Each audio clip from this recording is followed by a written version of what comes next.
Innal hamdalillah nahmaduhu wa nasta'inuhu wa nastaghfiruh wa na'udzu billahi min shururi anfusina wa min sayyiati a'malina may yahdihillahu fala mudilla lahu wa may yudlil fala hadiya lahu. Asyhadu an la ilaha illallah iyyahu na'budu wa iyyahu nasta'in wa asyhadu anna Muhammadan abduhu wa rasuluhu al-mab'uts rahmatan lil alamin. Allahumma shalli wa sallim wa barik ala nabiyyina Muhammadin wa ala alihi wa ashabihi ajma'in, amma ba'd. Ayyuhal hadirun kiram, jamaah salat subuh azakumullah. Alhamdulillah summa alhamdulillah, tiada henti-hentinya puji syukur hanya layak kita panjatkan ke hadirat Allah Subhanahu wa taala. Hal mana di kesempatan subuh yang penuh dengan berkah ini, atas izin dari Allah, atas nikmat dari Allah, kita masih sama-sama dapat melaksanakan aktivitas rutin kita.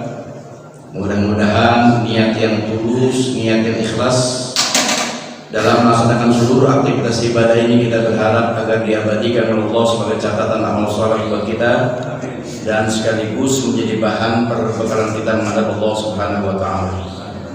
Salawat beserta salam tercurah limpahkan pada uswah dan qudwah hasanah kita habibana wa nabiyana Muhammadin sallallahu alaihi wasallam beserta keluarga dan para sahabatnya, dan semoga tercurah limpahkan juga buat kita umatnya yang senantiasa istiqomah mengikuti ajarannya, dan tentunya kita semua berharap bisa berjumpa dan memperoleh syafaat uzma fi yaumil qiyamah.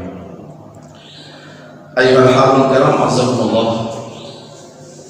2 hari yang lalu bangsa Indonesia baru saja memperingati hari kemerdekaan yang ke-78. Pertanyaan yang paling mendasar adalah, betulkah kita sudah merdeka?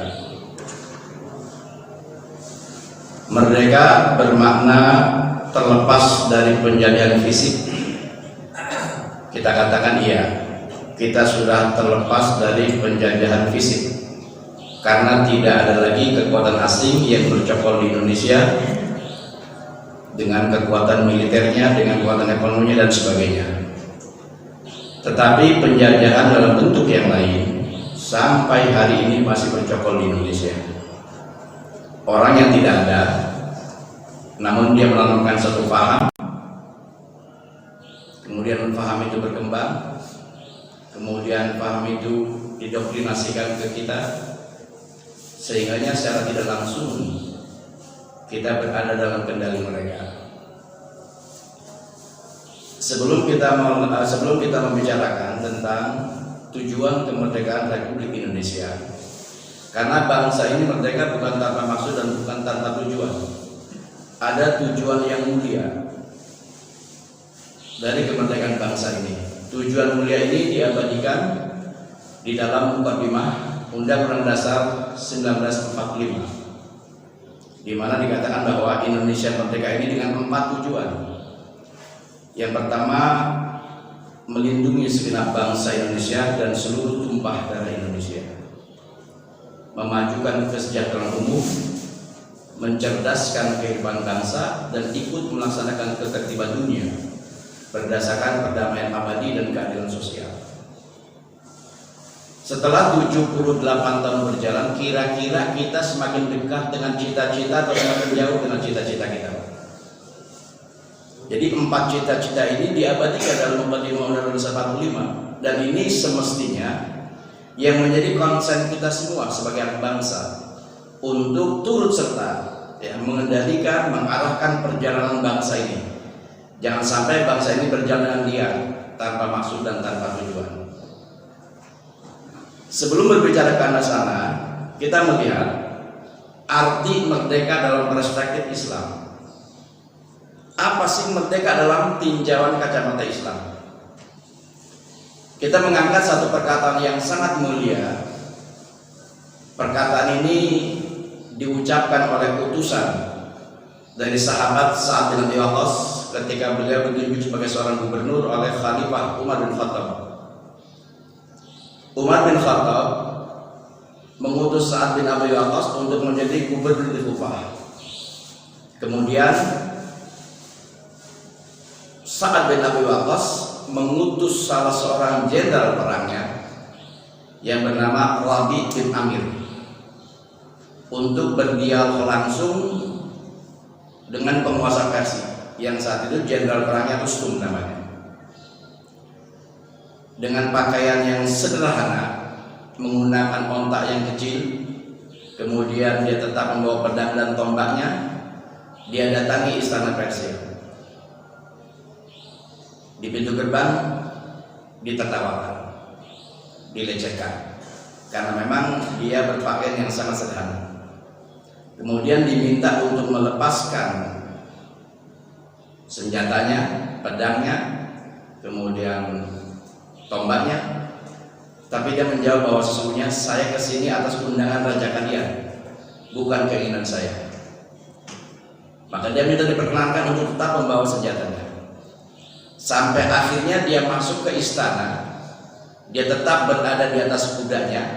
Dia injak-injak karpetnya, bahkan banyak karpetnya yang bolong dengan tombak-tombaknya. Sampai akhirnya berhadapan dengan Raja Rustum. Ketika berdialog ditanya, apa yang akan kalian kabarkan kepada rakyat, kepada negeri kami? Maka Rabi bin Amir mengatakan bahwa sesungguhnya kami datang untuk memerdekakan negeri kalian. Padahal saat itu hanya ada dua negara yang paling kuat, Romawi dan Persia. Dua superpower, Romawi dan Persia.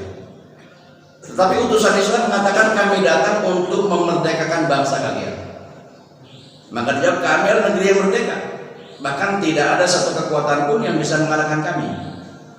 Maka dirinci arti kemerdekaan dalam perspektif Islam, di mana dia mengatakan kami akan mengeluarkan kamu sekalian dari penghambaan kepada makhluk menjadi penghambaan kepada Allah, dari kesempitan dunia menjadi kelapangan negeri akhirat, dan dari kezaliman agama menjadi keadilan Islam.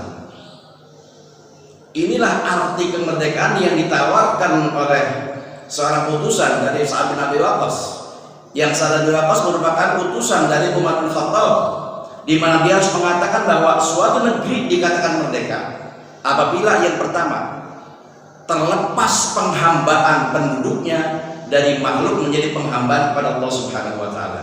Artinya tidak berada di bawah tekanan manusia. Yang pertama. Yang kedua, arti merdeka dalam perspektif Islam adalah keluarnya manusia dari kesempitan dunia menuju pada kelapangan negeri akhirat.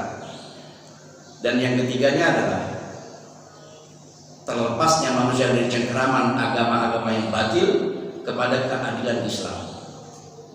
Inilah kemerdekaan yang ditawarkan oleh Khalifah Umar bin Khattab kepada jenderal perang Rustum.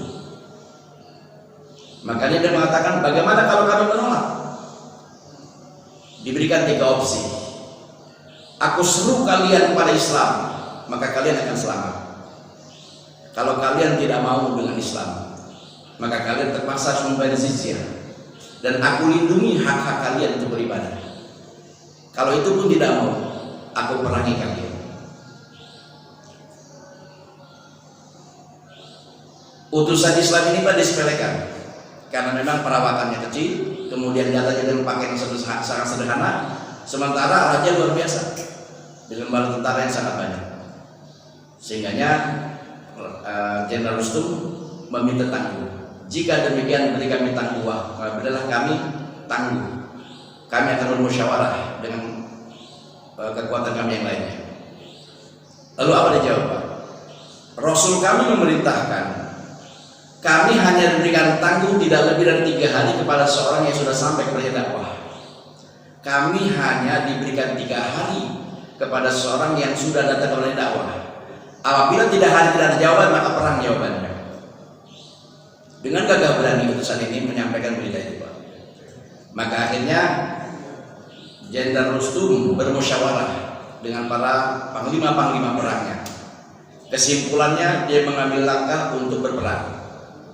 Dia kerahkan 130.000 pasukan sementara pasukan Islam hanya 40.000. 40.000 pasukan Islam di bawah pimpinan Sa'ad bin Abi Waqqas, sementara Jenderal Rustum memiliki 130.000 kekuatan. Peperangan berjalan terjadi tahun 636 Masehi. Dari pihak tentara Islam syahid di jalan Allah 8.500, sementara dari pihak kafirin 40.000 mati mengenaskan. Hadirin azakumullah, kalau kita lihat pembicaraan yang sangat sederhana ini, yang sangat mulia ini, arti merdeka di dalam Islam itu ada 3, di mana nanti bisa kita sandingkan kepada negara kita yang katanya kita sudah merdeka 78 tahun. Betulkah kita sudah merdeka? Arti merdeka yang pertama adalah terlepasnya manusia dari penghambaan kepada manusia menjadi penghambaan kepada Allah Subhanahu wa Ta'ala. Hari ini kalau kita perhatikan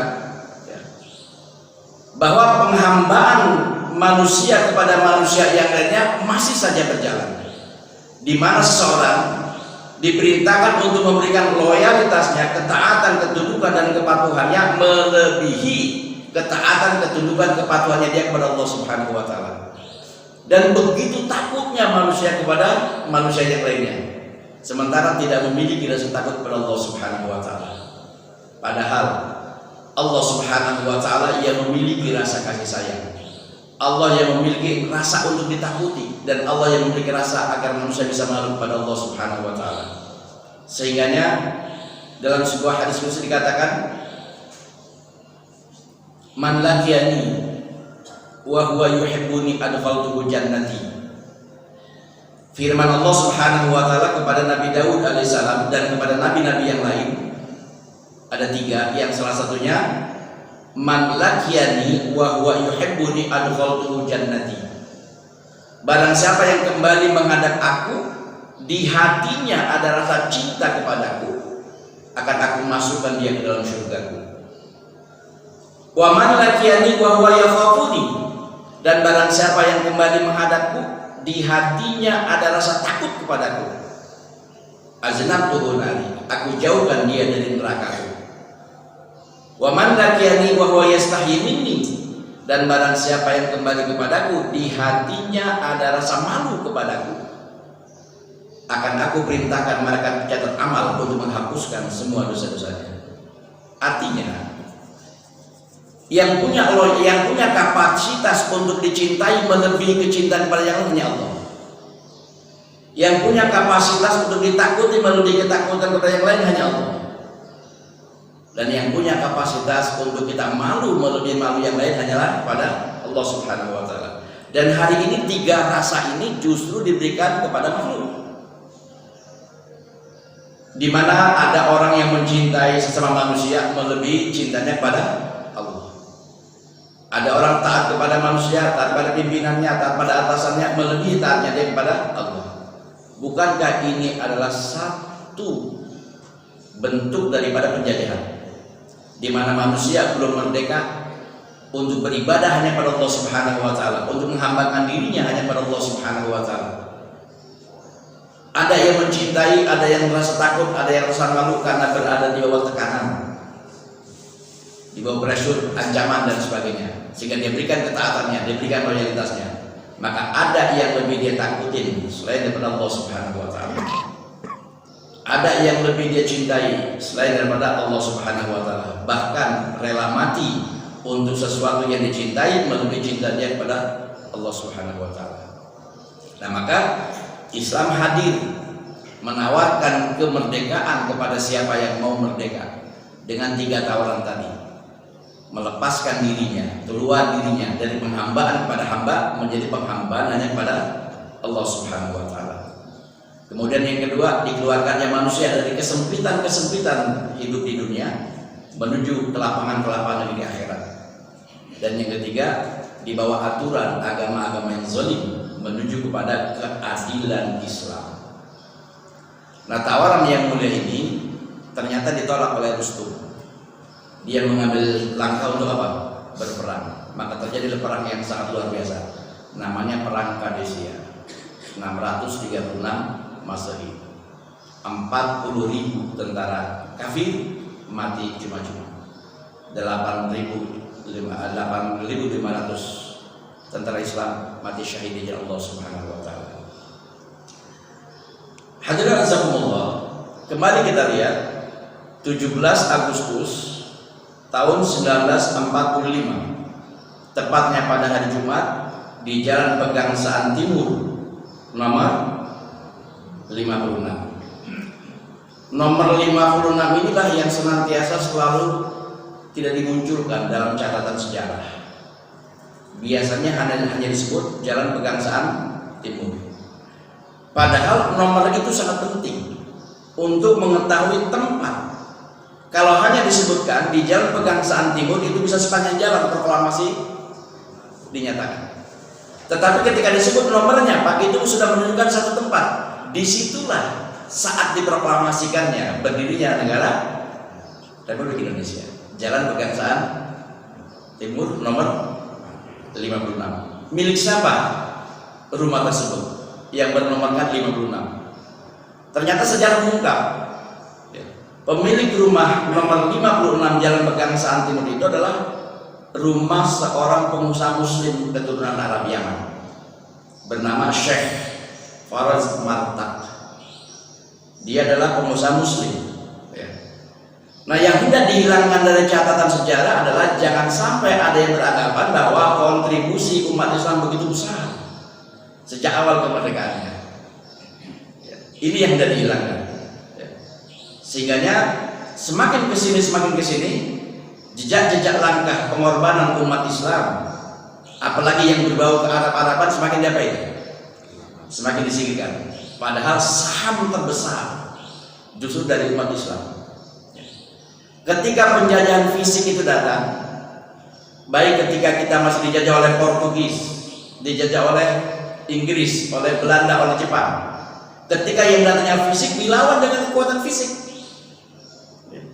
VOC datang, dilawan dengan apa? SDI, Serikat Dagang Islam, sama-sama pedagang ekonomi. Portugis datang, dilawan dengan Antasari dan sebagainya, kekuatan-kekuatan Islam yang lainnya. Apabila penjajahan dalam bentuk fisik itu datang, maka pasti tergerak hati umat Islam untuk melawannya, untuk membelanya. Para ulama, para masyayikh, para habaib menggelorakan semangat jihad, sehingga santri-santri dari pelosok-pelosok desa, dari gunung-gunung turun, Pak, untuk semuanya bergerak, untuk semuanya ikut berjuang, karena panggilan panggilan jihad. Luar biasa panggilan jihad. Maka disongsong, disambut itu semua oleh umat Islam, sehingganya penjajahan dalam bentuk fisik selesai. Lalu timbul penjajahan dalam bentuk yang lain. Yang paling dirasakan menyengsarakan adalah penjajahan dalam bentuk ideologi.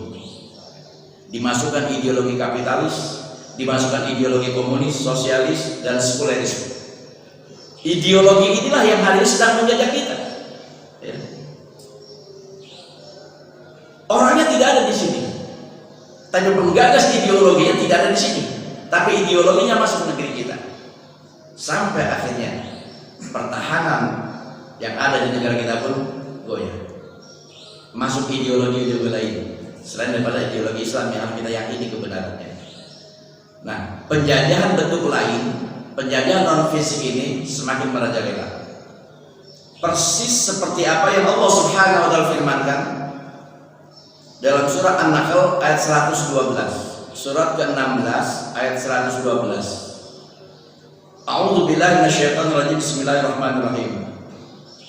Daraballahu masalan qaryatan kanat aminatan mutmainnatan ya'tiha rizquha ragadan min kulli makan fakafarat bi an'amillah fa'adzaqaha Allahu libasal ju'i wal khawfi bima kanu yasma'un. Daraballahu masalan qaryatan kanat aminatan mutmainnatan. Allah telah membuat suatu perumpamaan sebuah negeri, sebuah negara, yang negara itu kanat aminatan mutmainnatan. Negara itu diliputi dengan ketentraman, negara itu diliputi dengan kesejahteraan, negara itu diliputi dengan kemakmuran, dengan keberkahan. Kanat aminatan mutmainnatan. Bahkan ya'tiha rizquha min kulli makan.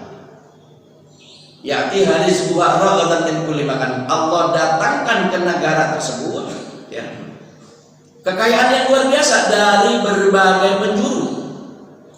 Dari sumber kekayaan hutannya, dari lautnya, dari yang ada di bawah buminya, dari atas buminya.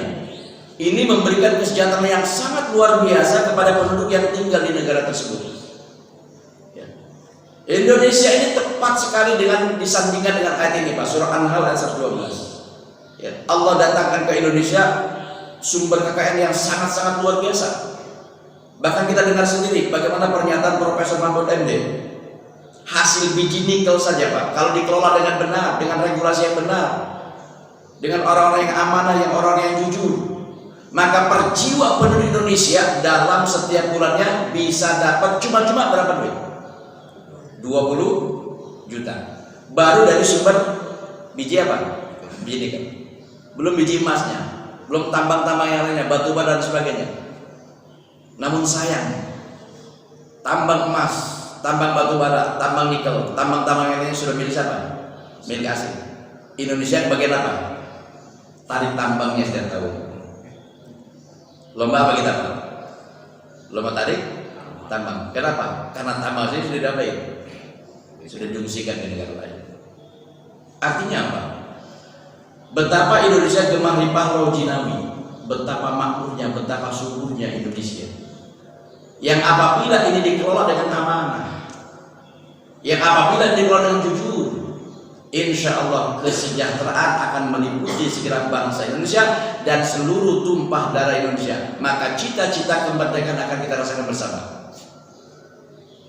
Cita-cita kemerdekaan akan kita rasakan. Insya Allah Indonesia tidak akan lagi mencari kerja ke negeri orang. Kan di Indonesia akan banyak sekali apa? Lapangan pekerjaan. Nah hari ini berduyun-duyun, Pak.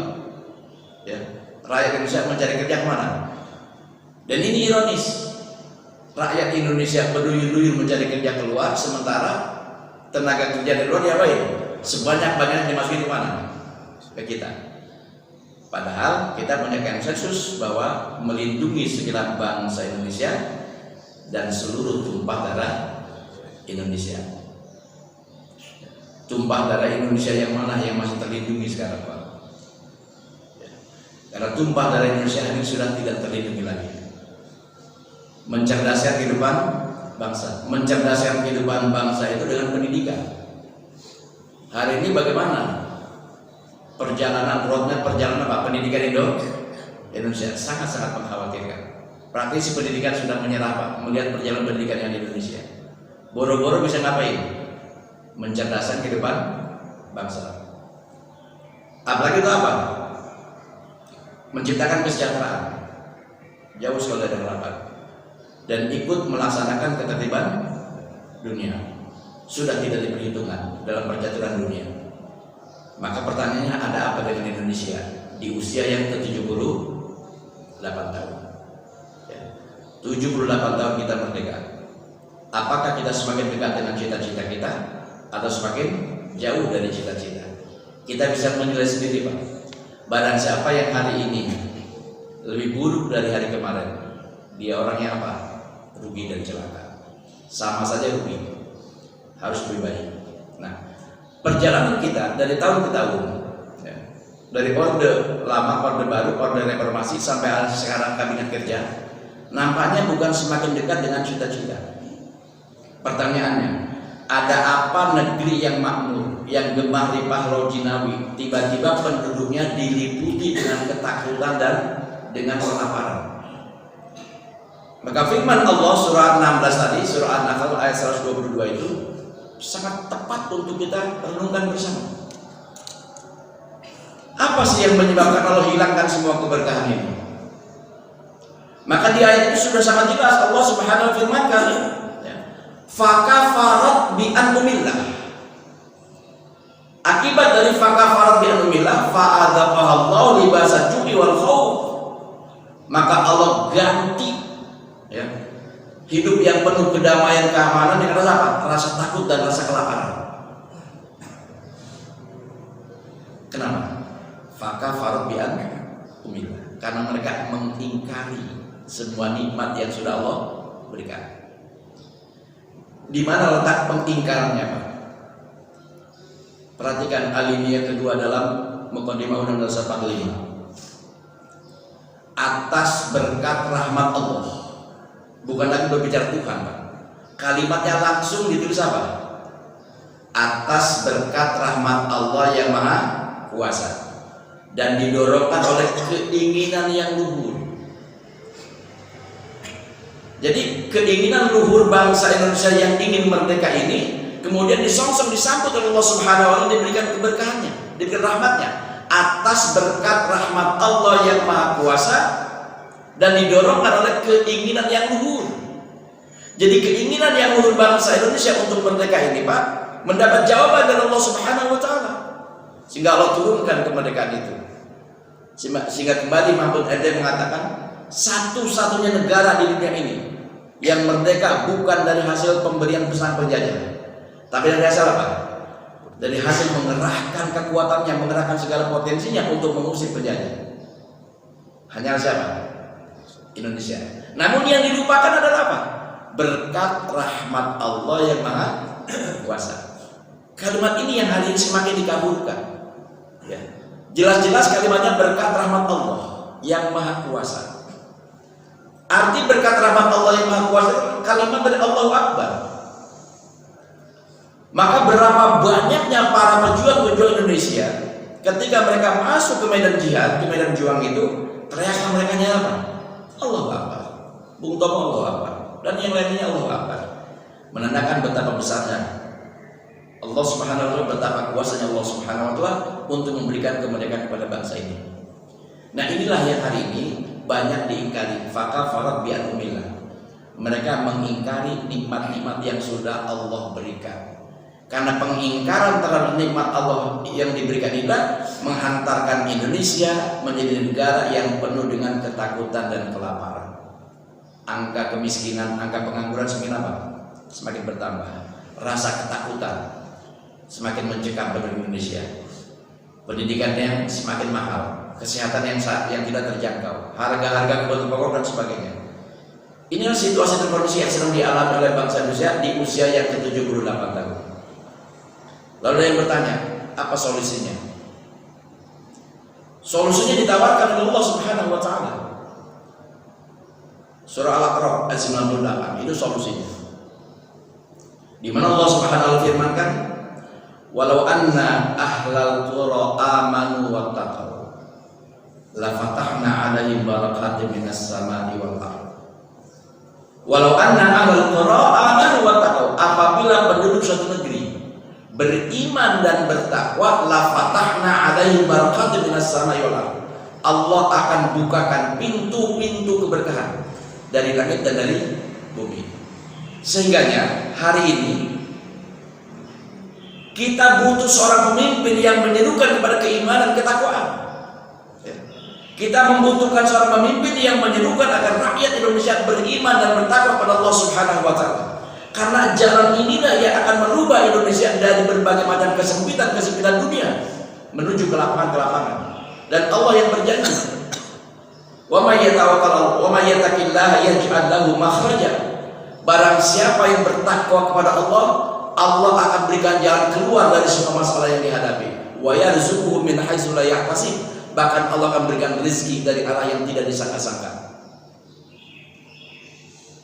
Maka mengembalikan situasi Indonesia kepada situasi yang gemah rimah loginawi, Indonesia yang makmur, Indonesia yang penuh dengan keberkahan, dibutuhkan seorang manajer, dibutuhkan seorang pemimpin, dibutuhkan seorang amir yang datang mengajak umatnya, yang datang mengajak rakyatnya untuk beriman dan bertakwa kepada Allah Subhanahu wa taala. Kan inilah konsep untuk sebuah keberkahan yang Allah janjikan. Walau anna ahlal qura amanu wattaqau la fatahna 'alaihim barakatin minas samai wal ardh walakin kadzdzabu.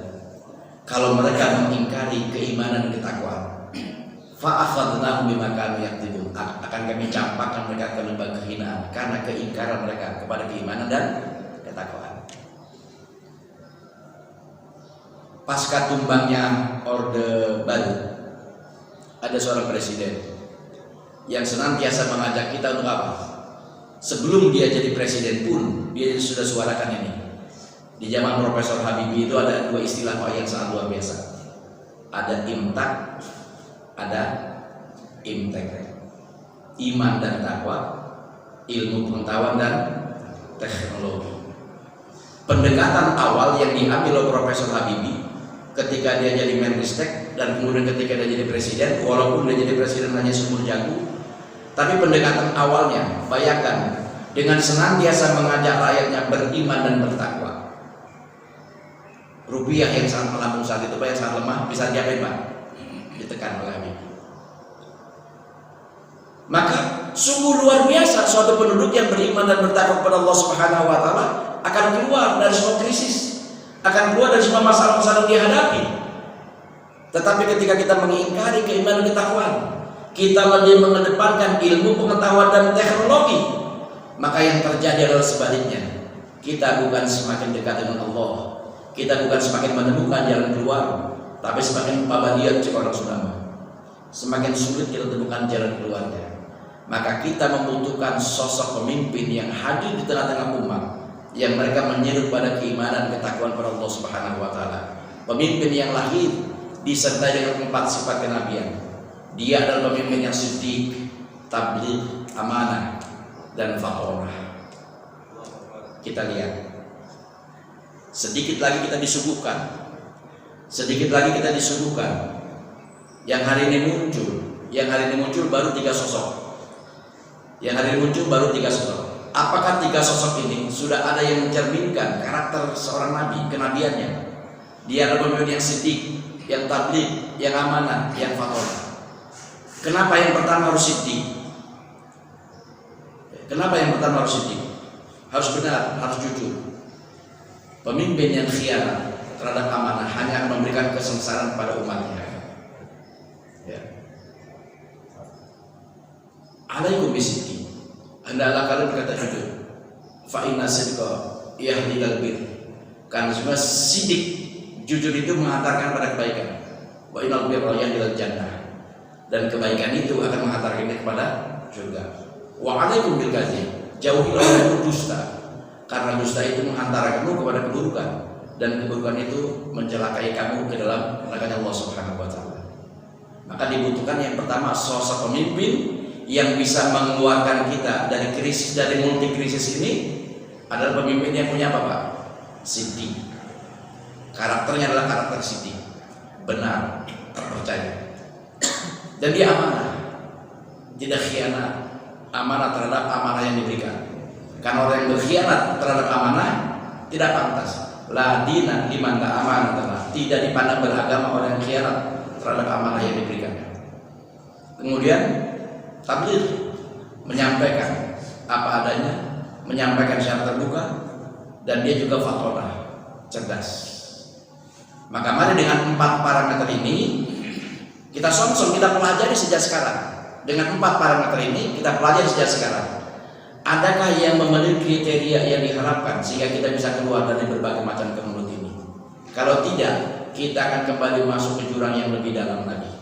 Bukan keberkahan yang akan kita peroleh, bukan negara yang tototiti dan ketara harjo, tapi kita akan memasuki satu kondisi yang sangat menakutkan, yang mencekam, yang penuh dengan kelaparan dan sebagainya. Maka sekali lagi, kita bukan krisis kepemimpinan, ya. Kita bukan krisis kepemimpinan. Pemimpin banyak Pak. Bahkan untuk menggantikan satu presiden saja yang nomor udah berapa?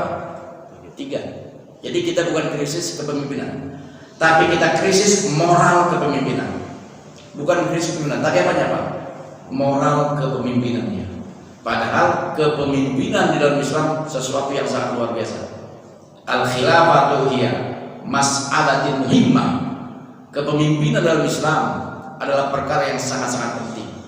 Bahwa amrun min awamirillah, dan ia merupakan satu perintah di antara perintah-perintah Allah.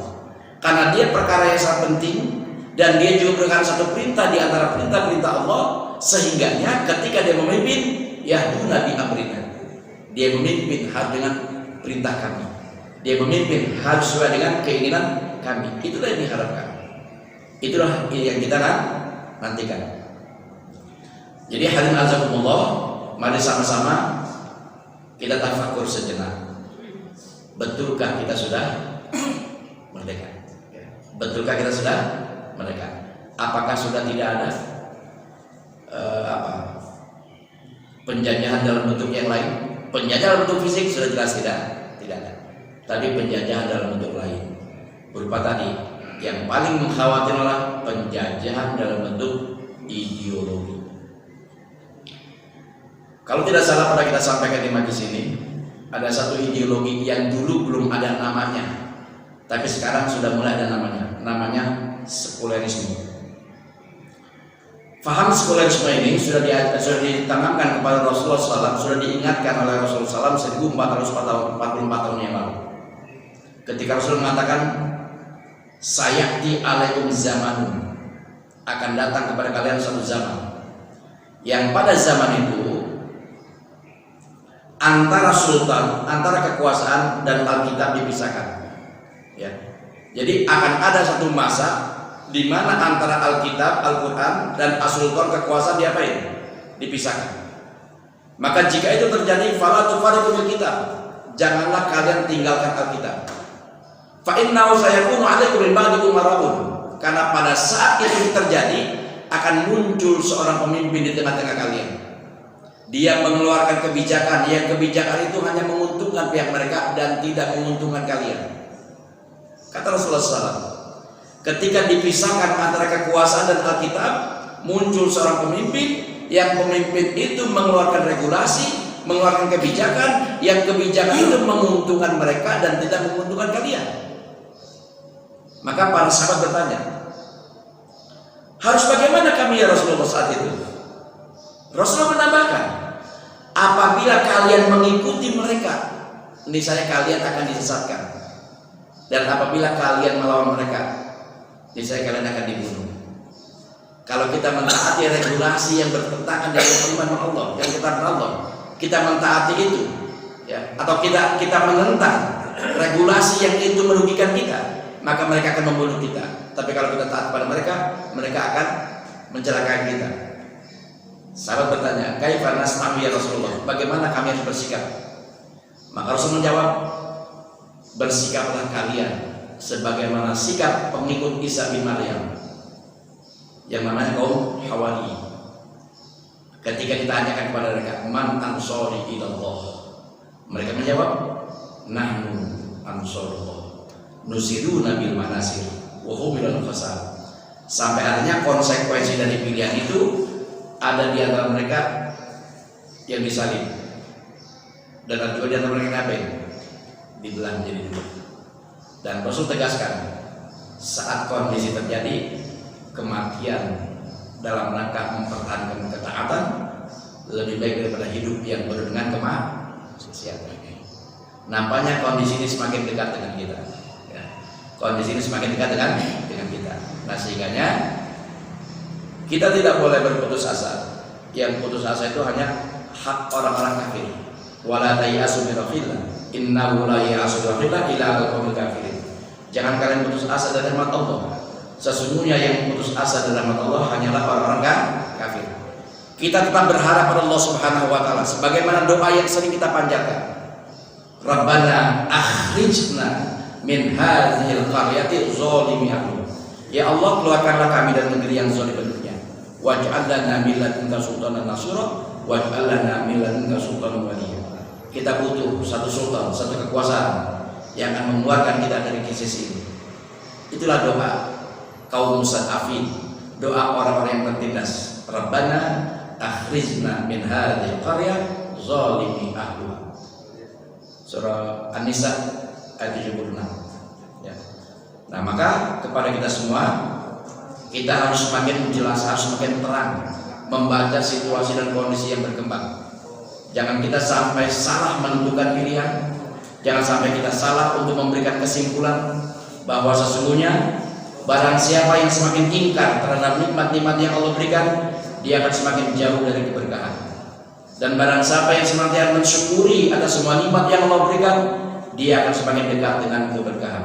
Sehingga kita dipanggil oleh Allah dalam memiliki hati yang cinta kepada Allah, hati yang takut kepada Allah, dan hati yang malu kepada Allah. Barang siapa yang kembali menghadap Allah, di hatinya ada rasa cinta kepada Allah, dimasukkan ke surganya Allah. Barang siapa yang kembali menghadap Allah, di hatinya ada rasa takut kepada Allah, dijauhkan dari nerakanya Allah.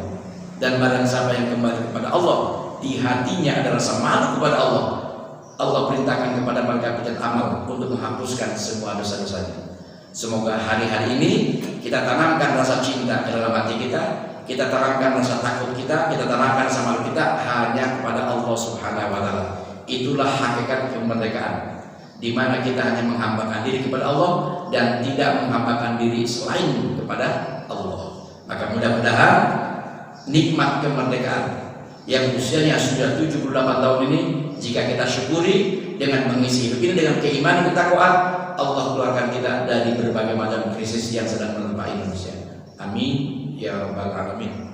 Dan jangan putus asa, kita terus berdoa sehingga Allah kirim ke negeri tercinta ini pemimpin yang memiliki 4 sifat kenabian, pemimpin yang memiliki karakter siddiq, tabligh, amanah dan fatonah. Dan itu ada di antara yang nanti akan kita pilih. Mudah-mudahan kita tidak salah pilih. Demikian ini yang dapat sampaikan. Sebelum kita akhiri, mungkin ada yang mau bertanya. Silakan tanya. Assalamualaikum warahmatullahi wabarakatuh. Waalaikumsalam. Maaf sebenarnya kalau panjang, saya cerita dikit. 52 tahun yang lalu itu bapak saya itu kan dicurigai tentara juga di Belanda dan ketangkep dan diinterogasi dengan beliau cerita itu 52 tahun lalu itu proyek tusuk pakai bayonet, ditanya karena mereka mencari kakaknya yang tentara sedang bawa belum tentara. Itulah penjajahan fisik yang dialami oleh orang tua kita dulu ya, yang waktu itu beliau kakinya bapak saya masuk tentara. Kemudian itu memang sekarang sudah bebas saja. Kalau saya bilang itu merdeka dari penjajahan non bedil gitu ya. Nah cuman ada penjajahan lagi salah satu disampaikan tadi, yaitu penjajahan gaya baru, neoliberalisme dan neo-imperialisme. Neoliberalisme itu ada 3 Ustaz ya. Ada freedom of speech, juga orang bicara semuanya ya. Ada freedom of religious, orang beragama silakan apa aja. Freedom of personality, orang bersikap apa aja silakan. Dan sekarang ini 3 poin itu sudah rusak semua. Ini yang agak lebih rusak lagi Ustaz ya. Penjajahan neo-imperialisme, ini imperium lewat parlemen yang membentuk undang-undang, yang undang-undang itu secara umum ada kepentingan untuk asing. Seperti Ustaz sebutkan tadi bahwa kenapa kemudian sumber daya alam kita tidak bisa diapa-apain karena sudah dikuasai oleh asing. Nah pertanyaan gini Ustaz, bagaimana dengan kita yang seolah merdeka dari non-bedil tadi kemudian beralih kepada penjajahan ideologis pemikiran atau sering disebut ghazul fikri? Bagaimana kita bersikap nih Ustaz? Karena ini memang lebih bahaya, ini negeri ini akan diangkut oleh asing dengan undang-undang yang dibuat oleh para legislator kita di gedung mulia sana itu. Terima kasih. Assalamualaikum warahmatullahi wabarakatuh. Waalaikumsalam. Syukur. Jadi secara umum, bagaimana cara Allah merubah peradaban manusia minaz-zulumati ila nur? Yang pertama diutus Rasulnya. Kemudian Rasul diutus dibekali dengan 2 konsep, bil huda wa dinil haq. Kemudian al huda dan dinil haq ini diberikan amanah kepada Rasulullah SAW untuk disampaikan kepada segenap manusia. Maka nanti jawabannya ada di dalam surat Al-Jumu'ah ayat kedua. Surat Al-Jumu'ah ayat kedua. A'udzubillahi minasyaitonir rajim. Bismillahirrahmanirrahim. Huwallazi ba'atsa fil ummiyina rasulan minhum yatslu 'alaihim ayatihi wa yuzakkihim wa yu'allimuhumul kitaba wal hikmah wa in kanu min qablu la fi dhalalin mubin. Di ujung kalimat ayat ini ada kalimat apa? Wa in kanu min qablu la fi dhalalin mubin. Sebelumnya mereka berada dalam kesesatan yang nyata. Kesesatan yang nyata itu berarti bisa jadi apa? Rasa lapar tadi, rasa takut tadi, rasa kebodohan, masa depan yang suram dan sebagainya. Ini bisa dihilangkan dengan 3 konsep yang diajarkan Rasulullah SAW. Jadi dalam kondisi manusia fi dhalalin mubin, dalam kondisi manusia berada dalam kesesatan yang nyata, Allah utus Rasulnya. Walladzi ba'atsa fil ummiyin rasulan minhum. Apa tugasnya? Yatslu 'alaihim ayat. Membacakan ayat-ayat. Wa yuzakkihim, mencerdaskan mereka. wa yu'allimuhumul kitab wal hikmah, mengajarkan mereka konsep tentang ilmu dan hikmah. Nah, sehingga dengan ini mereka bisa apa? Keluar dari kondisi dolar mubin tadi. Maka bangsa Indonesia yang juga nyaris hampir sama dalam kondisi apa? Fi dolar mubin, dalam kesatuan yang apa? Yang nyata. Karena begitu sulitnya mencari jalan keluar dari semua krisis yang sudah ada ini, maka dibutuhkan tadi seorang rasul. Zaman kenabian, sudah selesai, maka dijadikan apa? Kekhalifahan. Maka dibutuhkan adanya seorang khalifah, seorang pemimpin yang terus membacakan ayat-ayat Allah, mencerdaskan kepada mereka. Jadi tidak putus edukasi yang diberikan ini, sehingga mereka tumbuh kecerdasan. Dengan tumbuh kecerdasan kepada mereka, maka mereka bisa menentukan sikap apa yang harus kami lakukan. Maka halakoh, taklim, kajian ini tidak boleh berhenti. Dan ini merupakan kebebasannya pun dijamin oleh apa? Negara. Jadi kalau ada orang pengajian yang dilarang, pengajian yang ditutup dan sebagainya, justru itu melanggar konstitusi negara.